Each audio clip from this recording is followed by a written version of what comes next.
বিভিন্ন জন তার জায়গা থেকে বিভিন্ন আঙ্গিকে একটা বিষয়কে প্রকাশ করাটা এটা গণতান্ত্রিক চর্চার একটা অবিচ্ছেদ্য অংশ। মানুষ ঠিক করবে যে কারা কাদের জায়গা থেকে সঠিক জায়গায় রয়েছে, কারা ভুল জায়গায় রয়েছে। আমরা প্রথম আলোর যে অফিসে আমরা বেশ কিছুদিন আগে খুবই অপ্রত্যাশিত একটি ঘটনার সাক্ষী হয়েছি, ভ্যান্ডালিজমের সাক্ষী হয়েছি, যেটা কোনোভাবেই কাম্য ছিল না। আমরা সেটা আজকে আমাদের পার্টির পক্ষ থেকে পরিদর্শন করতে এসেছি।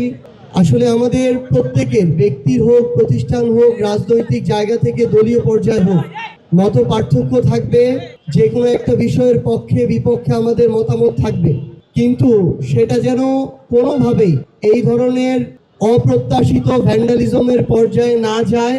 কারণ এই মত পার্থক্য হওয়াটা, বিভিন্ন জন তার জায়গা থেকে বিভিন্ন আঙ্গিকে একটা বিষয়কে প্রকাশ করাটা এটা গণতান্ত্রিক চর্চার একটা অবিচ্ছেদ্য অংশ।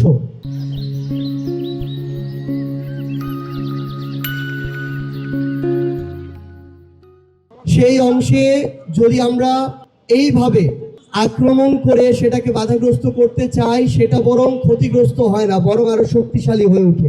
সেই জায়গা থেকে আমাদের এই যে প্রথম আলোর সাথে যেটা হয়েছে, এটার সাথে আমরা সহমর্মিতা প্রকাশ করতে এসেছি এবং এই ঘটনার যেন কখনোই আর পুনরাবৃত্তি না ঘটে, সেই জায়গা থেকে আমরা অন্যায় যেটা হয়েছে আমরা আমাদের জায়গা থেকে চাই যে সেটার যেন সুষ্ঠু তদন্ত সাপেক্ষে বর্তমান সরকার সে বিষয়ে উপযুক্ত ব্যবস্থা গ্রহণ করে। যারা প্রকৃতপক্ষে এটার সাথে সংশ্লিষ্ট এবং দোষী, তদন্ত সাপেক্ষে তাদের বিরুদ্ধে যেন উপযুক্ত যে ব্যবস্থা সেটা নেওয়া হয়। আবার এই জায়গায় যেন কেউ এটাকে রাজনৈতিক উদ্দেশ্য প্রণোদিতভাবে ব্যবহার না করতে পারে, সেই বিষয়েও আমাদের সেটি আহ্বান থাকবে। তো আমরা আহ্বান করব পুরো দেশের মানুষকে, আমরা যেমন সংবাদপত্রের স্বাধীনতা চাই, ঠিক তেমনি আমরা এই সংবাদপত্র থেকে শুরু করে ইলেকট্রনিক এবং প্রিন্ট মিডিয়ার সাথে যে ব্যক্তি প্রতিষ্ঠান সম্পৃক্ত আছে তাদের থেকে আমরা সর্বোচ্চ পেশাদারিত্বও চাই। আমরা আহ্বান করব পুরো দেশের মানুষকে, দেশের এবং দেশের বাইরে বাংলাদেশপন্থী যারা আছেন তাদের কাছে আমরা আহ্বান, আমরা আমাদের জায়গা থেকে যেন আমাদের এই প্রত্যেকটা প্রতিষ্ঠানের ব্যক্তির ওইটুকু স্বাধীনতা নিশ্চিত করি। দিন শেষে মানুষ ঠিক করবে যে কারা কাদের জায়গা থেকে সঠিক জায়গায় রয়েছে, কারা ভুল জায়গায় রয়েছে। কিন্তু এই ধরনের আক্রমণ কখনোই আমরা আমাদের জায়গা থেকে প্রত্যাশা করি না।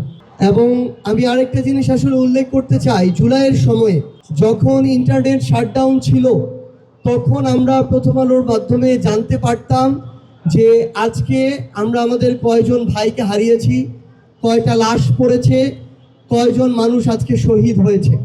তো তাদের সেই যে চেষ্টাটা ছিল কঠিন সময়ে, যখন অসংখ্য মিডিয়াকে প্রভাবিত করে তাদের নিউজ সামনে আসা পর্যন্ত বন্ধ করে দেওয়া হয়েছিল, তখন যে প্রথম আলোর চেষ্টা ছিল, এটা আমরা আজকের দিনে অবশ্যই আমাদের জায়গা থেকে শ্রদ্ধার সাথে স্মরণ করতে চাই।